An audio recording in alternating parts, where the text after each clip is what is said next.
Alright guys, DJ Guildmaster. I'm doing a little bit of different video today. I'm at the Guild Hall, my house, and there it is. We're going to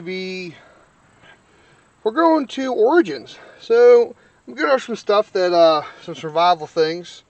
So one, I got the battle wagon cleaned out. I got to put my bag and stuff in here. Went and cleaned everything. One of the things you should do is defog your windows on the inside. Also, this is probably some regular just tips. Just have a case of water inside here. Got some of my cards, got my Team Yankee stuff. Always bring a folding chair with you just in case. Also, I have like a little toolkit I keep in the car. Paper towels, 4-way.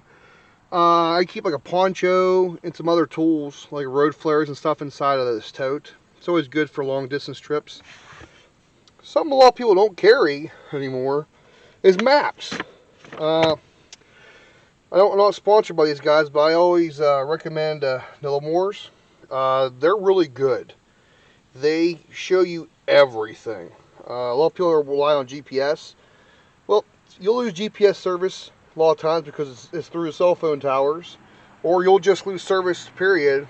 And a lot of guys don't have a map.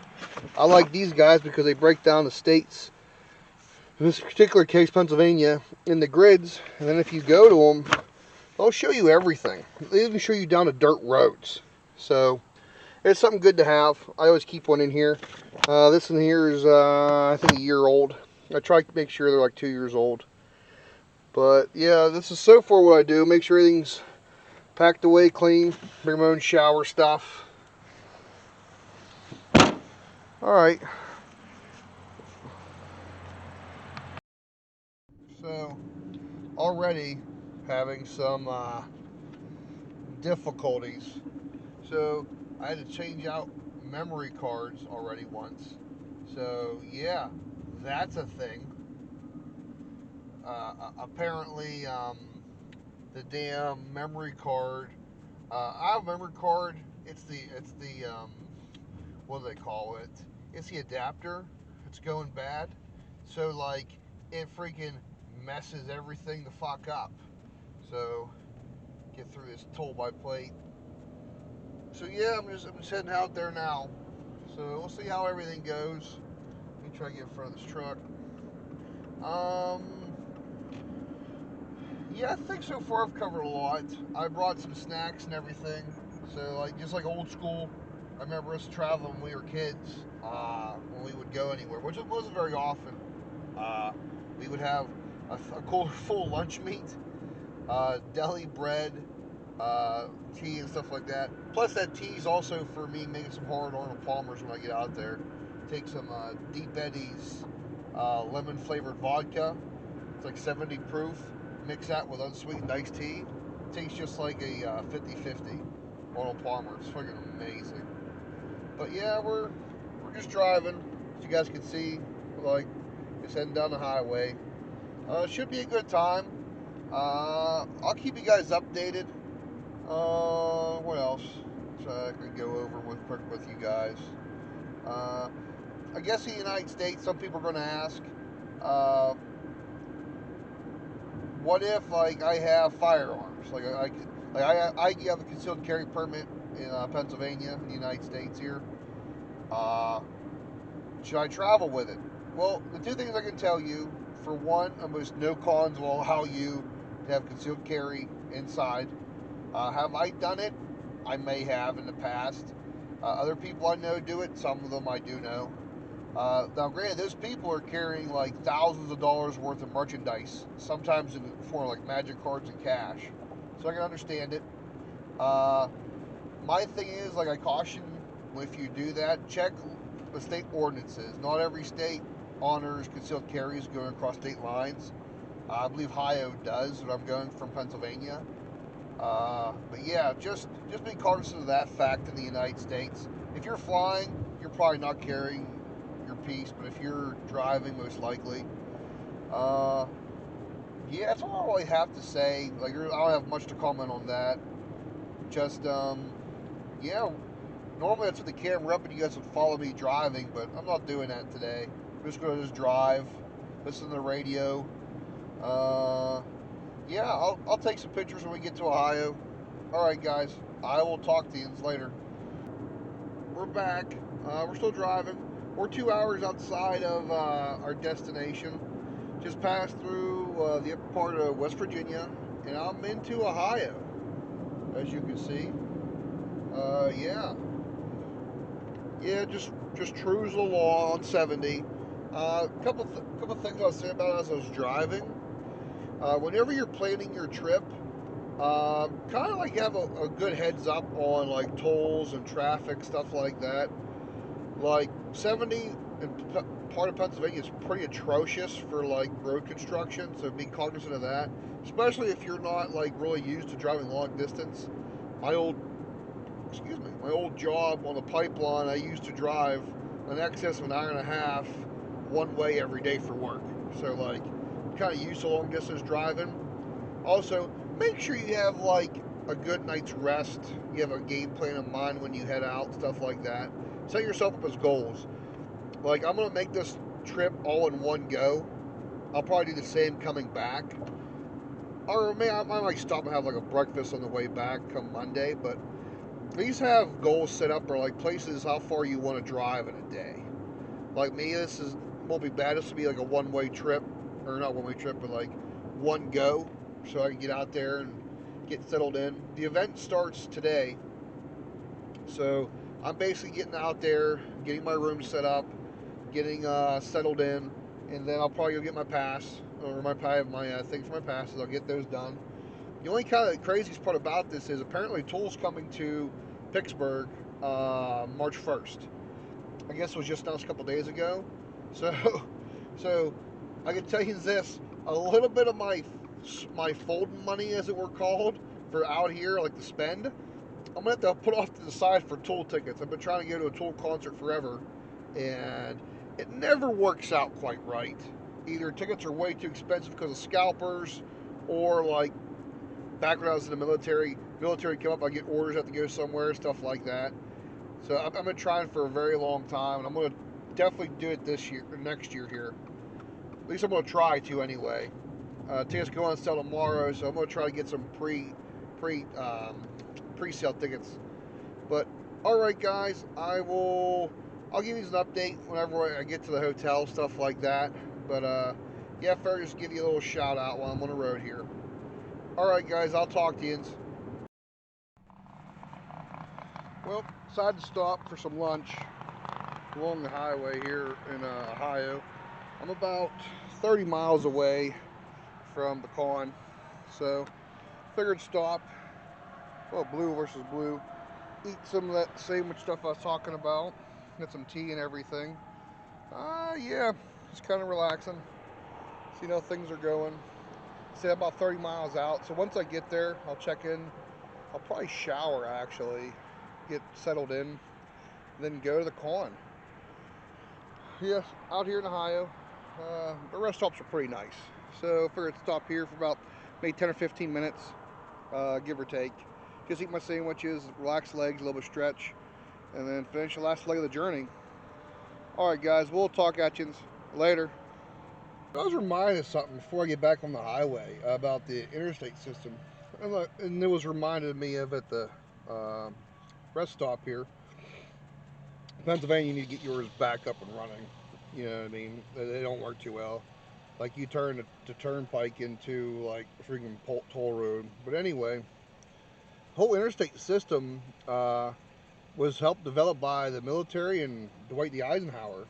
And the reason was, after seeing how the Autobahn was, besides the Autobahn being for commerce and stuff like that, it was mostly for military traffic, believe it or not. And I guess that time frame in history for the United States, they really did think America could be invaded. And one way to move material and troops efficiently, besides rail at the time, which our rail system nowadays, kind of sucks, is interstates. You know what I mean? They're direct, straight to lines. And it's just kind of interesting. Like a lot of people don't think about it nowadays, but these were originally developed for or war, basically. And now everyone uses them for holidays because I'm sitting up here looking at this, and they have concrete picnic tables, which is cool, and grills. They have concrete grills for you to use and stuff like that. And I'm like, wow. And then in my own experience through the military, National Guard, whenever we'd go to AT, different places like Camp Grayling, Michigan, AP Hill, Fort Pitt, all these different places, uh, we would convoy out there and we would use the interstates, which is kind of what they were intended for originally. It's pretty wild. But yeah, I just finished my lunch. I'm at the like 30 miles outside of Origins, so I'm gonna get back on the road here, stretch my legs a little bit, use a little men's room, and yeah, we're gonna get back on the highway. And hopefully, next time you see me, I'll be in my hotel room. All right, guys, you can have a good one, and I'll probably say like 4 times when it's recording, but I'll see you guys here later. Whoo! We made it, guys. Nice room, all the little construction view. So this is my hotel room. We did it. Pretty nice. Whoo! Tell you what, traffic in fucking Columbus was horrible. Ooh, yeah. Okay. Nice big shower. What do you see this view out here?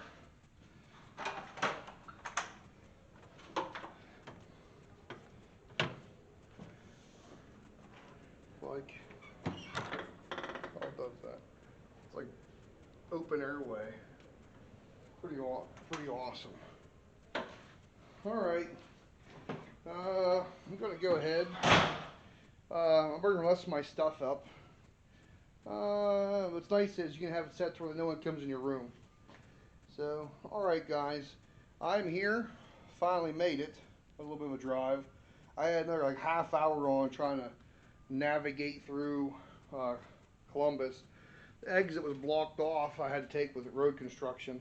So, all right, guys. Next video you see will probably be me talking about leaving out of here or some stuff that I've noticed. So that's kind of weird. Kind of wish there was a mirror up there. All right, guys. We'll talk to you later. All right, guys. DJ. The part earlier that I had done about how selecting a hotel room and stuff like that, that had gotten lost. So I'm here at the shop. I'm back from Origins, obviously, and just a real quick thing about it. I did think about traveling, getting all your stuff set up. Hotels, honestly, you probably just do it yourself. Like that's what I'm going to be doing. Just a quick example. Uh, Two of the trips we went on before, one went to Nova, and the hotel tried charging my card twice. Luckily, it didn't happen. This time around, though, me and another guy were on the same reservation, two separate rooms, but I'd called in to change the day of me arriving. Well, yeah, they with some reason they couldn't understand what I was telling them, and they deleted the guy's room, changed my entire reservation. They got fixed the very last minute whenever we finally got there. So I guess that's my other big takeaway from trips is if you're going to go, just honestly get your own room. Yeah, it's nicer splitting rooms with people, but like sometimes the ease of cost, like splitting a room with someone, isn't worth it unless you're like a significant other or obviously like you and another guy are definitely going. But from now on, whenever I travel, I'm definitely getting my own hotel room. Also, fun fact, I used a parking garage for 4 days, literally Thursday, Friday, Saturday, and then Sunday afternoon leaving. It was $73 for parking fees. Now, if I use a valet service, same parking garage from the hotel, they want to charge $35 a day. That's like $140. So, but sometimes the valet service isn't as cheap as you think it is. But yeah, just some food for thought, guys. I wanted to add this on the end of the video because the other part was lost whenever I had camera issues. I think they've nailed it down. Actually, a disc, one of these daggone things. The insert is going bad, or the not the little one, but the bigger one it goes into is going bad. But alright guys, that's my final thought in the video. I have some stuff, some pictures and stuff I'm going to add to the end of this that we took at Origins. I didn't do much recording. At one point I was going to pull my camera out to record, and I didn't have a press badge.